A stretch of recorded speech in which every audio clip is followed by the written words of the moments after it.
اس نے یسریٰ کو کچھ یاد دلانے کی کوشش کی۔ خراب کہاں، وہاں سے تو چھوٹا ہو کر آیا تھا۔ بے ایمان لوگوں نے آدھا ٹکڑا کاٹ کر پاس رکھ لیا تھا۔ یسریٰ جل کر بولی۔ عمران بھائی بھی انہی کی گلی میں رہائش پذیر تھے۔ اپنے مکان کی تعمیر میں راحیل بھائی سے پائپ مانگ کر لے گئے تھے، جو انہوں نے یسریٰ بھابھی کی ہزارہ تاکید سننے کے بعد عمران کے حوالے کیا تھا۔ کیا بھائی کیا بہن، دونوں گھر کے ضیاع کے در پہ ہیں۔ بات شوہر کی تھی۔ یسریٰ غصے سے بڑبڑاتے ہوئے واش روم میں گھس گئی۔ وشما نے گلی میں جھانک کر دیکھا تو سامنے شیراز دور سے 9 مرد لڑکوں کے ساتھ کرکٹ کھیل رہا تھا۔ اس نے دھیمی آواز میں شیراز کو بلایا، شیری ادھر آؤ، پھر رول کیا ہوا پائپ اس کے حوالے کر دیا۔ دروازہ بند کر کے سکون کی سانس لی۔ کوئی اس کے گھر مانگنے آتا اور پھر خالی ہاتھ واپس جاتا، بھلا ایسی صورت میں وہ سکون بھری سانس لے سکتی تھی کیا؟ وہ رحمت الہی اور نسیم فاطمہ کی اکلوتی لاڈلی بیٹی تھی، جو اپنی سخاوت، ہمدردی اور فیاض فطرت کے باعث محلے بھر میں عزت و احترام سے دیکھے جاتے تھے۔ مرحوم رحمت الہی حد درجہ مہمان نواز اور فراخ دل انسان تھے۔ اپنی زندگی میں کوئی دن ایسا نہ گزرا کہ ان کی بیٹھک میں کسی مہمان کی ضیافت نہ کی گئی ہو۔ دوست، محلے دار، اپنے پرائے سبھی ان کی بیٹھک میں جمع ہوتے، چائے کا دور چلتا اور تازہ ترین صورتحال پر گرم گرم بحث چلتی۔ کھانے کا وقت ہوتا تو دسترخوان بچھ جاتا، ورنہ تو چائے، لسی، ستو سکنجین کا دور چلتا ہی رہتا تھا۔ نفاست و سلیقے سے سجی بیٹھک میں چلتا black and white T V بھی ہزارہ دلچسپیاں اپنے اندر سمائے ہوئے تھا۔ اور ادھر نسیم فاطمہ، جو خدا ترسی، دریا دلی اور حسن سلوک میں اپنے شوہر سے بھی 2 ہاتھ آگے تھی۔ روزمرہ کے برتنے کی چیزوں سے لے کر سلائی مشین جیسی چیز بھی کوئی دیتا ہے، لیکن وہ بلا تردد حوالے کر دیتی۔ محلے میں رات کے کسی بھی پہر کسی بچے کے پیٹ میں مروڑ اٹھتا تو مروڑ کی دوا یقینی طور پر نسیم فاطمہ سے مل جاتی تھی۔ ماسی بختاور کی بہو 9ویں مہینے کی حاملہ ہے۔ گھر بھر کے کپڑے ہاتھ سے دھوتے دھوتے اس کی کمر ٹوٹنے لگتی تو نسیم فاطمہ سے مشورہ دیتی کہ واشنگ مشین اٹھا کر لے جانا تو ممکن نہیں تھا، ہاں اپنا گٹھا لے کر یہاں آ جاؤ، اور یوں واشنگ مشین میں آرام سے سارے کپڑے دھل جاتے۔ رات کے آخری پہر رشید درزی کے یہاں بچہ جنم لیتا تو نومولود کو شہد چٹانے کے لیے قدم خود بخود رحمت الہی کے دروازے پہ آ رکتے تھے۔ ہر کسی کے کام آنا ان میاں بیوی کا شیوا تھا۔ بلا تفریق، بلا غرض ضرورتیں پوری کرنا ان کے گھر کی شان تھی۔ بیٹھک کا ایک دروازہ گھر کے صحن میں کھلتا تھا۔ جب بھی کوئی مہمان آتا تو رحمت الہی گھر کی سمت والے دروازے کو کنڈی لگاتے اور ادھر نسیم فاطمہ چولہے پر چائے کا پانی چڑھا دیتی، پھر چائے کے ساتھ دیگر لوازمات ٹرے میں سجا کر وشما کے ہاتھ بیٹھک میں بھجواتی۔ اسے ستمبر کی وہ ڈھلتی شام اچھی طرح یاد تھی، جب اماں کی ایک سہیلی خالہ پروین کافی دور سے ان سے ملنے آئیں۔ ساتھ میں 7 سالہ ان کی بیٹی بھی تھی، وشما کی ہم عمر۔ دن بھر ساتھ میں کھیلتے وقت صبرینا کو وشما کی سائیکل بہت پسند آ گئی تھی، جس پر سارا دن دونوں نے باری باری سواری کی تھی۔ صورتحال گمبھیر تھی جب صبرینا سائیکل کو ساتھ لے جانے پر مصر تھی اور وشما کسی صورت سائیکل نظروں سے اوجھل نہ ہونے دینا چاہتی تھی۔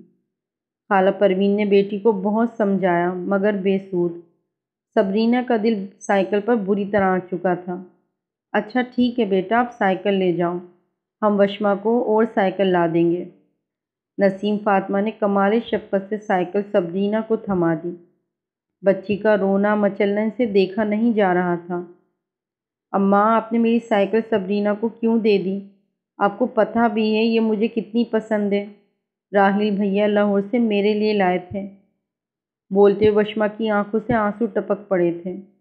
میری گڑیا، تمہارے پاس کھیلنے کو اور بھی بہت سی چیزیں ہیں، تمہیں اور سائیکل لا دیں گے تمہارے ابا۔ کسی غریب کی بچی کو مایوس کرنا اچھی بات تو نہیں تھی۔ اماں نے محبت سے بولتے ہوئے اسے بازوؤں میں بھر لیا۔ مگر نئی سائیکل اس جیسی تو نہ ہوگی، وہ تو لاہور سے بھیا خاص طور پر میرے لیے لائے تھے، وہ بھیگی آواز میں نروٹھے پن سے بولی تھی۔ سائیکل چھن جانے کا غم اسے ٹھیک طرح سے کھانے اور پڑھنے بھی نہیں دے رہا تھا۔ دیکھو وشما، اللہ تعالیٰ نے ہمیں بہت ساری نعمتیں دے رکھی ہیں، ہمیں اللہ کا شکر ادا کرنا چاہیے، اور اس کا طریقہ یہ ہے کہ ان نعمتوں میں ہمیں ان لوگوں کو بھی شامل کرنا چاہیے جن کے پاس کچھ کمی یا تنگی ہو۔ تمہاری پروین خالہ بے حد غریب ہیں، ان کے شوہر کی ٹانگ ایک حادثے میں ٹوٹ گئی ہے، گھر میں پیٹ بھر کر کھانے کو کچھ نہیں۔ وہ میرے پاس اس لیے آئی تھیں کہ تمہارے ابا سے کہہ کر شہر کے کسی مخیر شخص سے ماہانہ وظیفہ لگوا دوں۔ سوچو تمہارے پاس کتنا کچھ ہے، اچھا کھانا، اچھے کپڑے، سب سے بڑھ کر صحت مند کمانے والا باپ۔ ایسے میں اگر ایک سائیکل چلی بھی جائے تو کیا فرق پڑتا ہے؟ ہاں، اس کے بدلے میں اللہ تعالیٰ خوش ہو کر ہمیں بہت کچھ دے دیتا ہے۔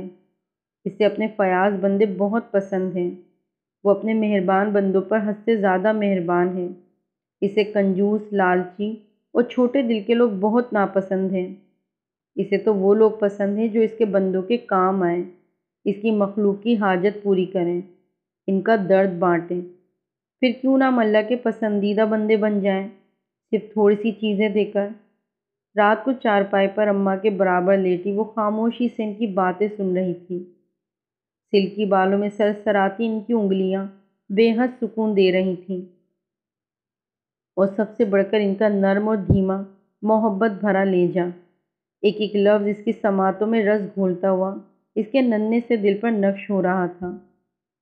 پورے 1 ماہ بعد میٹھے پانی کی لائن کھلی تھی، گھر میں پانی کی سخت تنگی تھی، گھر میں کھارے پانی کی فراہمی بورنگ سسٹم سے جاری تھی، مگر لوگ میٹھے پانی کے لیے بوند بوند ترس رہے تھے۔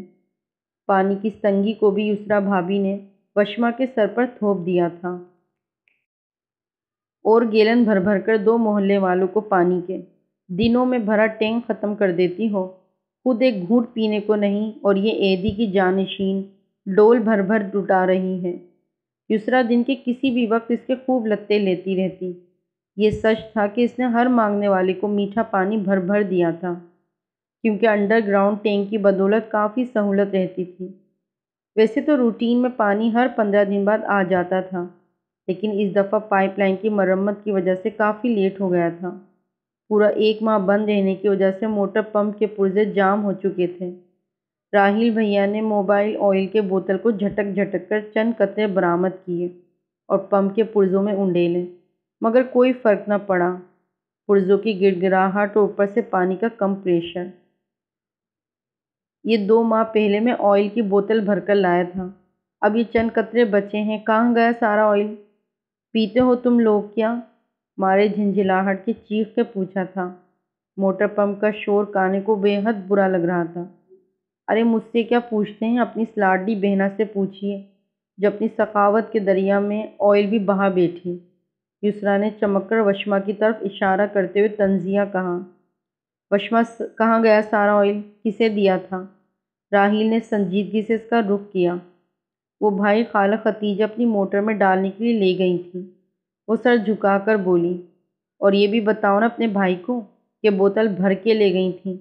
خالہ ختیجہ اور چند قطرے بچا کر لے آئیں۔ یسریٰ نے ایک اور پتہ کلستا جملہ پھینکا۔ حد ہوتی ہے بے وقوفی کی، یہ بھی کوئی آئل دینے کی چیز ہوتی ہے لوگوں کو؟ راہیل نے غصے سے سر جھٹکا۔ ارے موٹر کے تیل کا کیا پوچھتے ہیں، یہ تو سر پر لگانے کا تیل، پکانے کا تیل، گھٹنوں پہ مالش کا تیل، ہر قسم کی خدمت کے لیے ہر وقت تیار رہتی ہے۔ شوہر کا مزاج برہم پا کر یسریٰ جلتی پر تیل چھڑکنے لگی تھی۔ راہیل کو وشما پر بھی غصہ نہ آیا تھا۔ یسریٰ وشما کی فضول خرچی اور بے دریغ ادھر ادھر لٹانے کی شکایت لگاتی رہتی تھی، مگر وہ سب کچھ اگنور کیے رکھتا تھا، کیونکہ وہ اپنے مرحوم والدین کی تربیت کے اثر کو ہرگز مٹانا نہیں چاہتا تھا۔ مگر اس وقت ہلکی دھار سے آتا پانی اور سپلائی مین کی ہدایت، ٹھیک 2 گھنٹے بعد پانی بند کر دیا جائے گا، غصہ آنا فطری عمل تھا۔ دیکھو وشما، تم بچی نہیں ہو، گھر کی ضرورتیں سمجھ نہ سکو، ٹھیک ہے؟ کوئی ایسا گردن سے ہاتھ میں نے نہیں باندھ رکھا، مگر تم خیال تو رکھا کرو۔ رکھائی سے کہتے ہوئے راہیل بھائی نے بائک کو کک لگائی۔ ارادہ بازار سے آئل کی دوسری بوتل لانے کا تھا۔ تھوڑے کو بہت جانو وشما، تمہارے بھائی کی ناراضی بلا وجہ نہیں، مہنگائی آسمان کو چھو رہی ہے، کچھ تو خیال کرو۔ تمہارے ابا مرحوم کا دور سستا تھا، تم 2 بھائی بہن آرام سے پل گئے، ہمارے 5 بچے، 1000 ضرورتیں، اوپر سے تمہارا فرض ادا کرنا ہے۔ مہربانی کر کے ذرا اپنی ہمدردانہ فطرت کو کنٹرول کرو اور اگلے گھر جا کر شوق سے سخاوت کے جھنڈے گاڑنا۔ میرا گھر تمہاری اسراف پسندی کا محتمل نہیں ہو سکتا۔ یسریٰ نے غصے سے بولتے ہوئے کھٹ سے دونوں ہاتھ اس کے سامنے باندھ دیے، اور کتنی دیر بھائی و بھابھی کے الفاظ کی تکرار ساتھ کھڑی وشما کے کانوں میں ہوتی رہتی تھی۔ دن بے حد سست روی سے گزر رہے تھے۔ اب نہ تو صبح شام دیوار پار سے عذرا خالہ وشما کو بلا کر کچھ مانگتی تھیں، نہ ان کے بیٹے کا اونچے سروں میں میوزک بجتا تھا، کیونکہ عذرا خالہ اپنے نئے مکان میں شفٹ ہو گئی تھیں۔ کرائے کے اس مکان میں وہ لوگ سال بھر کے لیے آئے تھے۔ جانے سے ایک دن پہلے ان کے گھر ملنے آئیں۔ وشما کو خوب لپٹا لپٹا کر پیار کیا تھا۔ جیتی رہو، اپنے گھر آباد رہو، ایسی بخت آور بیٹی نصیب والوں کو ہی ملتی ہے۔ مجال ہے جو کبھی مجھے کسی چیز سے انکار کیا، بلا تکلف بلا تردد میں ہر چیز مانگ لیتی تھی، تو صرف اس یقین کے ساتھ کہ مجھے انکار نہیں ہوگا۔ ایسی فرشتہ صفت بچی جہاں بستی ہو، اس گھر پر اللہ کی رحمتیں نازل ہوتی ہیں۔ خالہ عذرا کے لفظ لفظ سے محبت ٹپک رہی تھی، مگر یسریٰ کو خالہ عذرا کا یہ التفات ایک آنکھ نہیں بھایا تھا۔ بھائی بیچاری کی کمائی ادھر ادھر لٹا کر نیک نامی کمائی جا رہی ہے، ذرا بنو اگلے گھر جا کر میاں کی آمدنی دونوں ہاتھوں سے اڑائیں تو دال کا پتہ معلوم ہو جائے گا۔ خالہ عذرا کے جانے کے بعد یسریٰ نے بآواز بلند اپنی کھولن نکالی تھی۔ صرف عذرا پہ ہی کیا موقوف، پورا محلہ ہی وشما کو دل و جان سے چاہتا تھا۔ کسی کی پیاری بیٹی تو کسی کی لاڈلی بہن، مرحوم والدین کی نیک نامی بھی خوب کام آتی، اوپر سے اپنے گن۔ وشما بیٹا تو جتنی ہے اتنا نیک اور ہمدرد دل پایا ہے کہ حد نہیں۔ مجال ہے جو ماں کی طرح کسی کو اپنے دروازے سے خالی ہاتھ لوٹایا ہو، اور اس گھر پر رحمتیں اسی کی وجہ سے ہیں۔ کسی شادی بیاہ، ختم قرآن، سالگرہ یا کسی اور نوعیت کے فنکشنز میں ایک ساتھ جمع ہمسایوں سے اسے اس قسم کے ہی جملے سننے کو ملتے تھے۔ بڑے پیار محبت سے اسے گلے لگایا جاتا تھا۔ محفل میں امتیازی جگہ دی جاتی، کیا چھوٹے کیا بڑے، سب اس کے دلدادہ تھے۔ ایسے میں یسریٰ کا غصہ اور کھولن سے برا حال ہوتا۔ گھر کی مالک وہ تھی، اور ساری تعریف و ستائش ساری کیا ساری وشما کے حصے میں آ رہی تھی۔ ناانصافی ہی ناانصافی تھی۔ ایک تو کمائی اس کے شوہر کی، اوپر سے کنجوس، تنگ دل اور بد مزاج بھی وہ مشہور تھی۔ یسریٰ کے خیال میں وشما کی مہمان نوازی اور دریا دلی ہی اس کی شہرت خراب کرنے کی ذمہ دار تھی۔ اس لیے ہر گزرتے دن کے ساتھ یسریٰ کا رویہ وشما کے ساتھ خراب سے خراب تر ہوتا جا رہا تھا۔ زہیب بیٹا ذرا مارکیٹ سے کھیرا تو لا دو، سلاد بنانا ہے، تمہیں تو معلوم ہے تمہارے ابو سلاد کے بغیر کھانا نہیں کھاتے۔ عذرا بیگم کچن سے نکل کر لاؤنج میں آ گئی، جہاں زہیب ریموٹ ہاتھ میں لیے چینل سرچنگ میں مصروف تھا۔ کمال ہے امی، اب کھیرا لینے کے لیے اتنی دور بازار جاؤں؟ زہیب نے کوف سے انہیں دیکھا۔ جانا تو پڑے گا بیٹا، اب یہ پرانا محلہ تو نہیں کہ کوئی چیز کم ہونے پر دیوار پار سے مانگ کر کام چلا لوں۔ کتنی پیاری بچی ہے وشما، میری ایک پکار پر دوڑی چلی آتی تھی اور چیزیں بڑی اپنائے سے تھما دیتی تھی۔ نمک، مرچ، سبزی، تیل، کینچی تک مانگی تو لڑکی نے ہنسی خوشی تھما دی۔ عذرا بیگم کا لہجہ آج بھی وشما کے لیے محبت سے معمور تھا۔ ہاں، وہ آپ کی ہمدرد اور نیک دل ہمسائی، بہت باتیں سنتی تھی اپنی بھابھی سے۔ عذرا بیگم کی بات پر زہیب بھی کچھ یاد کرتے ہوئے دلچسپی سے بولا۔ کبھی فرصت کے لمحوں میں دیوار کے ساتھ لان میں کرسی رکھ کر وہ بیٹھتا تو دیوار پار سے آنے والی آوازیں اس کی دلچسپی اور توجہ خود بخود کھینچ لیتی تھیں۔ یسریٰ کا وشما کی کسی نہ کسی بات پر کھنچائی کرنا، وشما کی وضاحتیں، محلے داروں کی آمد و رفت، کسی نہ کسی کا کچھ مانگنا، محلے داروں کو نوازنے پر یسریٰ وشما کو جب سناتی تو ایسے میں زہیب کے دل میں وشما کے لیے فطری ہمدردی پیدا ہو جاتی۔ بیچاری کو دوسروں کی خاطر اتنی باتیں سننا پڑتی۔ عذرا بیگم سے وہ اکثر اور بیشتر وشما کی تعریف سنتا رہتا تھا، اس کا سگڑاپا، سادگی، خوبصورتی اور ہر کسی نہ کسی کے کام آنا۔ یسریٰ کی تن مزاجی، کنجوسی، بس دیکھا نہیں تھا، ورنہ تو ہمسایوں کے نام سے لے کر عادات تک سے بخوبی واقف ہو چکا تھا۔ چلو اٹھو، کھیرا لے آؤ، اگر کھانے میں دیر ہو گئی تو تمہارے ابو بلا وجہ بگڑ جائیں گے۔ ویسے بھی آج کل وہ سیدھے منہ بات ہی نہیں کر رہے مجھ سے، عذرا بیگم قدرے یسائیت سے بولی۔ کیوں، کیا ہوا، خیریت؟ وہ چونکا۔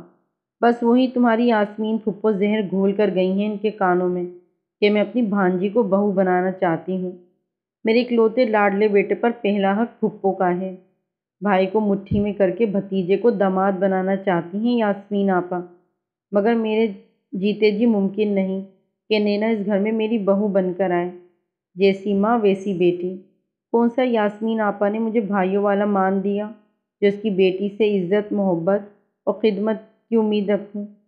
چلی ہیں میرے میاں کو میرے خلاف بھڑکانے، جیسے میں تو ننھی سی کاکی ہوں ان کے کہے میں آ جاؤں گی۔ عذرا بیگم کا لہجہ کڑواہٹ لیے ہوئے تھا۔ او نو امی، نینا نیور، میرے لیے سوچیے گا بھی نہیں۔ زہیب برا سا منہ بنا کر بولا۔ نظروں کے سامنے اپنی پھپھو زاد نینا کا سراپا لہرایا تھا، گھیردار ٹاپ کے ساتھ پنڈلیوں سے اوپر تک ٹائٹس، تیز میک اپ، رنگے ہوئے لہرا دار بال، نکلی رنگین عطسے۔ زہیب کا تو سن کر ہی جی مگدر ہو گیا تھا۔ تو اور کیا، میں کون سا نینا کو بہو بنانا چاہتی ہوں؟ ہر وقت تو پیسٹری بنی رہتی ہے، اور ادھر تمہاری نائلہ آنٹی یمنا کے لیے خود منہ سے کہہ رہی ہیں۔ سچ پوچھو تو میرا دل یمنا کے لیے بھی نہیں مانتا۔ نائلہ نے کبھی سسرال والوں کو منہ ہی نہیں لگایا، جوتے کی نوک پر ساس کو رکھا۔ ان کی بیٹی مجھے کیا خاطر میں لائے گی؟ افسوس آپ کے گوہر مقصود اس روئے زمین پر نہیں ملنے کی۔ ماں کو فکر مند دیکھ کر زہیب شرارت سے بولا۔ خیر ایسا بھی اندھیر نہیں مچا، اپنی بھانجی لے کر میں تمہارے ابو کو ناراض نہیں کر سکتی، اور آپا یاسمین کی بیٹی لے کر اپنی بہن کی ناراضگی مول نہیں لینا چاہتی۔ میرا گوہر مقصود مجھے اپنے پرانے محلے میں ہی مل گیا تھا، خوش شکل، خوش اتوار اور سب سے بڑھ کر غنی دل کی مالک۔ عذرا بیگم کا لہجہ معنی خیز تھا۔ کون، کس کی بات کر رہی ہیں؟ زہیب الجھا۔ ارے میں وشما کی بات کر رہی ہوں، وہی میری بہو بننے کے لائق ہے۔ کیا نہیں ہے؟ الٹا ڈپٹ کر پوچھا۔ ہاں ہاں نہیں، وہ زہیب کے منہ سے بے ربط انداز میں نکلا تھا۔ اللہ نصیب اچھے کرے، اچھا گھر اور بڑ نصیب ہو۔ ارے جس گھر جائے گی کونا کونا اجال دے گی، ایسی بخت آور بچی کسی نیک بخت کو ہی نصیب ہوگی۔ اپنے تمام محلے داروں نے، جاننے والوں سے اس قسم کے دعائے جملے سن کر وہ جوان ہوئی تھی۔ اسے گمان تک نہ تھا کہ اس کی چھوٹی چھوٹی نیکیوں کا صلہ اتنا بہترین اور شاندار ملے گا۔ زہیب ایک بے حد محبت کرنے والا، خیال کرنے والا اور عزت کے ساتھ ساتھ اچھا شوہر بھی ثابت ہوا تھا۔ وشما اس کی محبت کی پھوار میں پور پور بھیگتی زندگی کے رعنائیوں سے لطف اٹھا رہی تھی۔ شادی کے ابتدائی ایام دعوتیں، گھومنے پھرنے میں گزر گئے تھے۔ ہنی مون کے لیے مری اور شمالی علاقہ جات کا رخ کیا۔ واپسی پر ڈھیروں ڈھیر تحائف تھے۔ وشما اس بات پر اللہ کا شکر بجا لائی تھی کہ زہیب فراغ دل اور ہمدرد فطرت کا مالک انسان تھا۔ راستے میں جہاں کہیں کوئی مانگنے والا گداگر فراغ دلی سے کچھ نہ کچھ دے دیتا، صرف اپنے لیے بلکہ اس کے بھائی بھابھی اور بھتیجوں کے لیے بھی کھل کے شاپنگ کی تھی۔ زندگی ایک شفاف، چمکیلی اور سبک روی کی مانند گزر رہی تھی۔ عذرا بیگم نے کچن کی ذمہ داریاں کلی طور پہ وشما کے حوالے کر دی تھیں۔ ایک آسائشوں سے بھرپور پرسکون ہونے کا احساس کتنا جاں فضا ہے یہ کوئی وشما سے پوچھتا۔ گھر میں ہر چیز وافر مقدار میں موجود تھی، مگر کسی کی آمد بالکل نہ تھی۔ کبھی کبھی عذرا بیگم کے عزیز رشتہ دار آ نکلتے تھے۔ وشما ان کی مہمان نوازی میں کوئی کسر نہ اٹھا رکھتی تھی۔ گھر نیو ہاؤسنگ اسکیم کے تحت شہر سے باہر تھا، اس لیے دور دور تک آباد گھر کا نام و نشان نہ تھا، بس زیر تعمیر مکان ہی نظر آتے تھے۔ اس لیے ہمسایوں کا وجود نادار تھا۔ وہ تو ایک بھرے پورے محلے سے آئی تھی، اتنی خاموشی، ویرانی، سکون سے اس کا دل گھبرا جاتا تھا۔ زہیب آفس چلا جاتا، اس کے سسر مطالعے کے شوقین تھے، اسٹڈی میں صبح سے شام تک بند رہتے۔ ایسے میں وہ اور عذرا بیگم رہ جاتی تھیں، جن کے لہجے کی مٹھاس اور نرمی دن بدن اس کے لیے کم ہوتی جا رہی تھی۔ وشما سمجھدار تھی، لہجوں کے لباس بدلنے سے اپنے طور طریقہ جائزہ لیتے ہوئے خوش اسلوبی سے فرائض کی انجام دے رہی تھی، مگر بہو تھی، کہیں نہ کہیں غلطی کر بیٹھتی تھی۔ پچھلے اتوار عذرا بیگم کے بھتیجے کی بیوی اپنے بچوں کے ساتھ وشما سے ملنے آ گئی، کیونکہ ان کی شادی پر کسی وجہ سے وہ نہ آ سکی تھی۔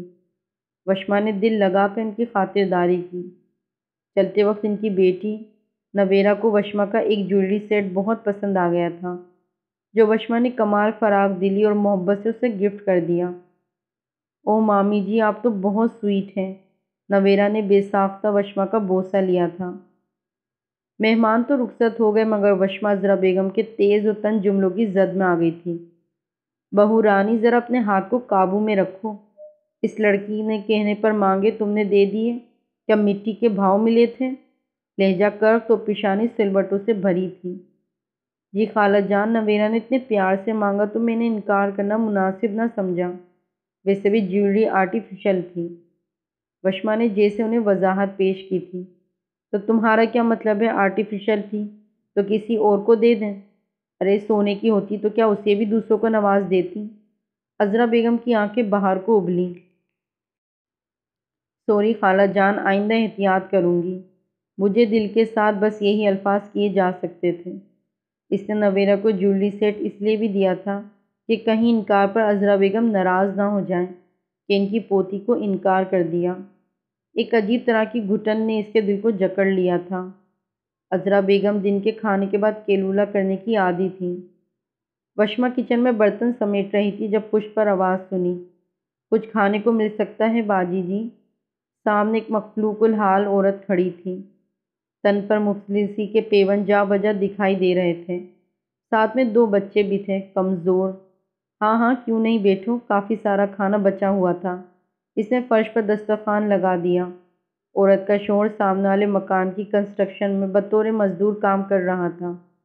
وہ مہینہ پورا ہونے کی وجہ سے شوہر سے تنخواہ لینے آئی تھی، کیونکہ گھر میں 7 بچوں کی ضروریات منہ کھولے کھڑی تھی۔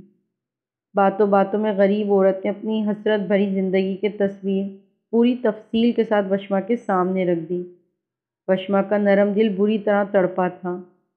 ایسی مجبوری، ایسی لاچاری، فوراً اپنے 3-4 سوٹ لے آئی جو بکثرت پہنے جا چکے تھے۔